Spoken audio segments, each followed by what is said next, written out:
আসসালামু আলাইকুম। সংবাদে আপনাদের সবাইকে স্বাগত জানাচ্ছি। আমি ফিরোজ তোহা। শুরুতেই আরবে কেবলস সংবাদ শিরোনাম। পুরোদমে ইরান, ইসরায়েল এবং ফিলিস্তিন ভয়াবহ যুদ্ধ চলছে। আর এই মুহূর্তে আমাদের হাতে এসছে যুদ্ধের গুরুত্বপূর্ণ কিছু ভয়ঙ্কর আপডেট সংবাদ। শুরুতেই জানাবো ফিলিস্তিনে বন্দি দিবস, অবরুদ্ধ ভূখণ্ড, কারাবন্দী জাতি।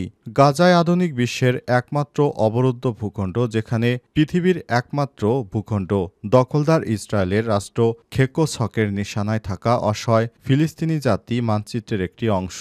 বিশ্ব ইতিহাসে যাদের আরেক নাম কারাবন্দী জাতি। বছরের পর বছর ধরে তারা ইসরায়েলের নির্মম নির্যাতন শিকার হয়ে আসছে। ফিলিস্তিনিরা কখনো অবরুদ্ধ, কখনো আবার বিনা দোষে ইসরায়েলের কারাগারে বন্দী। 1948 সালে ইসরায়েল প্রতিষ্ঠার পর থেকেই থেমে থেমে তাদের উপর চলছে অত্যাচার। এরপর জানাবো গাজায় ইসরায়েলের বর্বরতা, স্কুলে আশ্রয় নিয়েও শেষ রক্ষা হলো না। সমগ্র গাজা যেন ধ্বংসস্তূপে পরিণত হয়েছে। উপত্যকাটির খুব কম জায়গায় আছে যেখানে ইসরায়েল হামলা চালায়নি। ঘরবাড়ি, হাসপাতাল, স্কুল, কলেজ, রাস্তাঘাট, হাট বাজার সব জায়গায় গুড়িয়ে দিয়েছে এবং ক্ষান্ত হয়নি নেতানিয়াহু। এবার স্কুলে আশ্রয় নিয়েও শেষ রক্ষা হলো না গাজাবাসীর। সেখানেও বোমা হামলা করেছে দখলদার ইসরায়েলি বাহিনী। এদিকে গাজায় সব সময় সেনা উপস্থিত থাকবে বলছে ইসরায়েল। ফিলিস্তিনি প্রতিরক্ষা মন্ত্রণালয় এর প্রতিরক্ষা মন্ত্রী ইসরায়েল কার্তোস আজ বলেছেন তার সেনাবাহিনী সবসময় গাজা উপত্যকায় নিরাপত্তা অঞ্চলে অবস্থান করবে। সেখানে ভবিষ্যতে যেন কোনো বিদ্রোহীরা আর মাথাছাড়া না দিতে পারে সেজন্য এই ব্যবস্থা নেওয়া হয়েছে।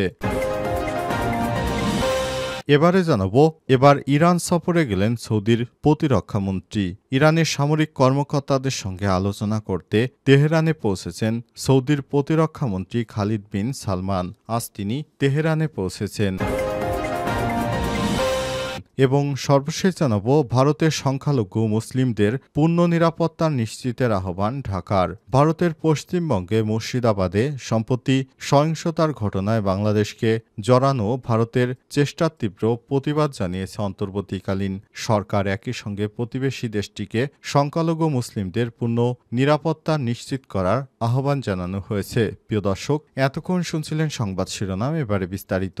তবে তার আগে বন্ধুরা, অনুরোধ থাকবে সংবাদটিতে একটি লাইক দিন। এই চ্যানেলে আপনি নতুন হয়ে থাকলে আমাদের সংবাদটি দেখতে দেখতে চ্যানেলটি সাবস্ক্রাইব করে রাখুন। কমেন্ট করে বন্ধুরা আপনার মূল্যবান মতামত জানিয়ে দিন আপনি বিশ্বের কোন দেশ থেকে বা বাংলাদেশের কোন স্থান থেকে আমাদের সংবাদটি দেখছেন এবং শুনছেন। আর বন্ধুরা, গাজা যুদ্ধে আপনি যদি নিরীহ ফিলিস্তিনিদের ভালোবেসে থাকেন, কমেন্টে ইয়েস লিখে বিশ্ববাসীকে জানিয়ে দিন। আর আমাদের এই সংবাদটি আপনার সোশ্যাল মিডিয়া, ফেসবুকে বন্ধুদের মাঝেও শেয়ার করে দিন, যাতে করে তারাও আপনার মতো আমাদের এই লেটেস্ট আপডেট সংবাদগুলো জানতে পারে। এবারে বিস্তারিত। ফিলিস্তিনে বন্দি দিবস, অবরুদ্ধ ভূখণ্ড, কারাবন্দী জাতি। গাজা আধুনিক বিশ্বের একমাত্র অবরুদ্ধ ভূখণ্ড দখলদার ইসরায়েলের রাষ্ট্রের খেকোস হকের নিশানায় থাকা অসহায় ফিলিস্তিনি মানচিত্রের একটি অংশ। বিশ্ব ইতিহাসে যাদের আরেক নাম কারাবন্দী জাতি।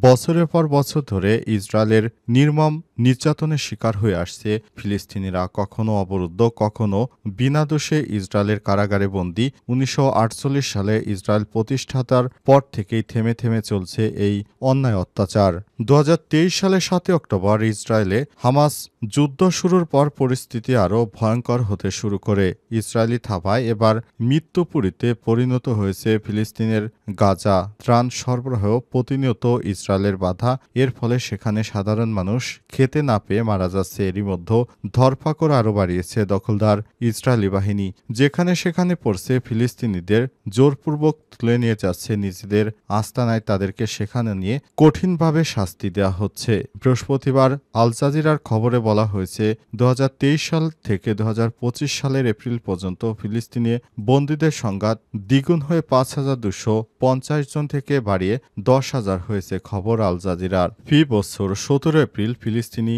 বন্দীদের বিষয়গুলো আলোকপাত করা হয়। পুরো ফিলিস্তিন জুড়েই বন্দী দিবস পালিত হয় এই দিনে। 1974 সালের 17 এপ্রিল ইসরায়েলি কারাগার থেকে প্রথমবারের মতো মুক্তি পান মাহমুদ বকর হিজাজি নামের এক ফিলিস্তিনি বন্দী। এরপর থেকে থেকে প্রতিবছর এই দিনে ফিলিস্তিনি বন্দীকে সম্মান জানাতে ও ইসরায়েলি দখলদারির বিরুদ্ধে প্রতিবাদ স্বরূপ পালিত হয় এই দিবসটি। বন্দীদের অধিকার সংস্থা আদ্দামির তথ্য অনুযায়ী বর্তমানে ইসরায়েল অধিকৃত পশ্চিম তীরের কারাগারে বন্দী রয়েছে 10,000 জন ফিলিস্তিনি। তাদেরকে বিনা দোষে এখনও ইসরায়েলি কারাগারে বন্দী রেখে তাদেরকে নির্যাতন করা হচ্ছে। গাজায় ইসরায়েলের বর্বরতা, স্কুলে আশ্রয় নিয়েও শেষ রক্ষা হলো না। সমগ্র গাজা উপত্যকা জুড়ে একের পর এক দখলদারি ইসরায়েলির হামলা বাদ যাচ্ছে না। সেখানে ঘরবাড়ি, স্কুল, কলেজ, রাস্তাঘাট সবকিছু গুঁড়িয়ে দিয়েও ক্ষান্ত হচ্ছেনই নেতানিয়াহু। এবার নেতানিয়াহুর নতুন নিশানা হচ্ছে যারা অস্থায়ী তাঁবু গেড়ে মাঠে বন্দরে বিভিন্ন জায়গায় আশ্রয় নিয়ে তারা রাতে খোলা আকাশের নিচে যারা ঘুমিয়েছে তাদের উপরও এবার দখলদারি ইসরায়েলি বাহিনীর প্রধানমন্ত্রী বেঞ্জামিন নেতানিয়াহুর নির্দেশে সেসব এলাকায় হেলিকপ্টার থেকে গুলি করে গাজায় নিরীহ মানুষদের হত্যা করা হচ্ছে।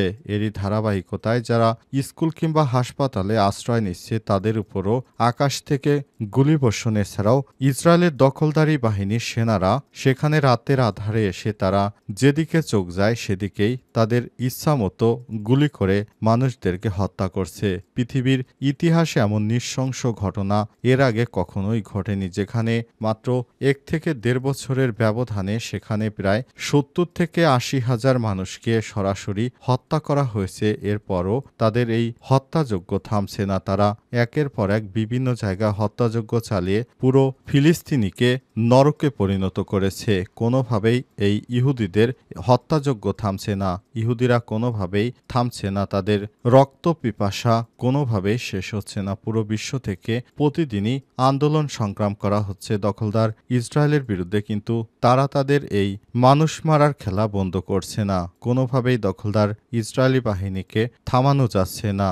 বিশেষ করে মুসলমানদের মধ্যে ইরান একটু আধটু বিভিন্ন মিলিশিয়া বাহিনী দিয়ে দখলদার ইসরায়েলিকে থামানোর চেষ্টা করছে, কিন্তু তাছাড়া বিশ্বের বেশিরভাগ মুসলিম কান্ট্রিগুলো এখনও নিশ্চুপ হয়ে বসে রয়েছে। তাদের কানে এখন আর ফিলিস্তিনিদের এই কান্না পৌঁছায় না। তারা এখন যার যার লাইফস্টাইল নিয়ে ব্যস্ত রয়েছে। মধ্যপ্রাচ্য জুড়ে দেখা যায় প্রত্যেকটি দেশেই ইসরায়েলের দূতাবাস রয়েছে। তারা ইসরায়েলের সঙ্গে তাদের ব্যবসা বাণিজ্য পরিচালনা করছে, কিন্তু ফিলিস্তিনের গাজায় যে মানুষ মারা যাচ্ছে সে ব্যাপারে তাদের কোনো দায়িত্বজ্ঞানহীন কর্মকাণ্ড পুরো মুসলিম বিশ্বকে ব্যথিত করেছে, যেটি কোনোভাবেই কাম্য নয়।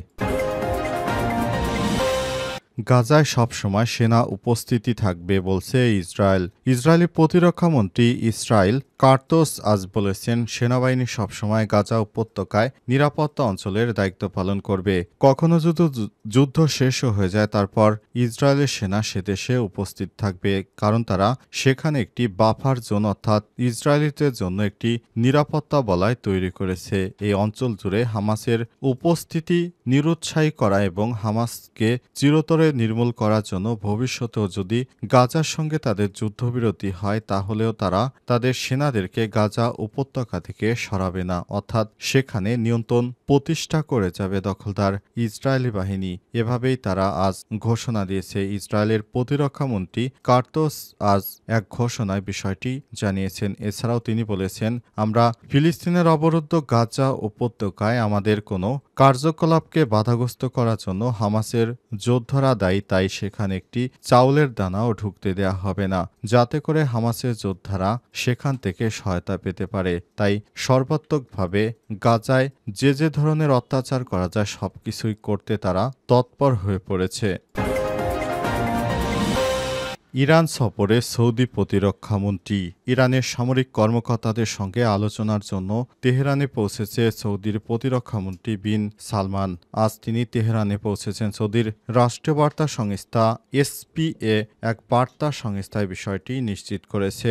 ইরানের পক্ষ থেকে যুক্তরাষ্ট্রের সঙ্গে ইতিমধ্যেই ওমানের মাস্কোটে একটি পারমাণবিক কর্মসূচি নিয়ে আলোচনা হয়েছে। আবারও তারা দ্বিতীয় ধাপে ইতালির রোমে তারা আবারও একটি আলোচনার আয়োজন করেছে। তবে এই আলোচনার আগে সৌদি আরবের পররাষ্ট্রমন্ত্রী ইরানে সফরে গিয়েছে। উল্লেখ্য, ইরানকে কোনোভাবেই পারমাণবিক শক্তি অর্জন করতে দিতে চায় না মধ্যপ্রাচ্যের অন্যান্য দেশগুলো। পাশাপাশি যুক্তরাষ্ট্র চায় না ইরানের হাতে পারমাণবিক অস্ত্র আসুক। তাই বিভিন্ন আলোচনা করার জন্য সৌদি আরবের পররাষ্ট্রমন্ত্রী ইরানে সফরে গেছেন। আগামী শনিবার দুই দেশের মধ্যে পারমাণবিক কর্মসূচি নিয়ে আলোচনার সম্ভাবনা রয়েছে বলে জানা গেছে।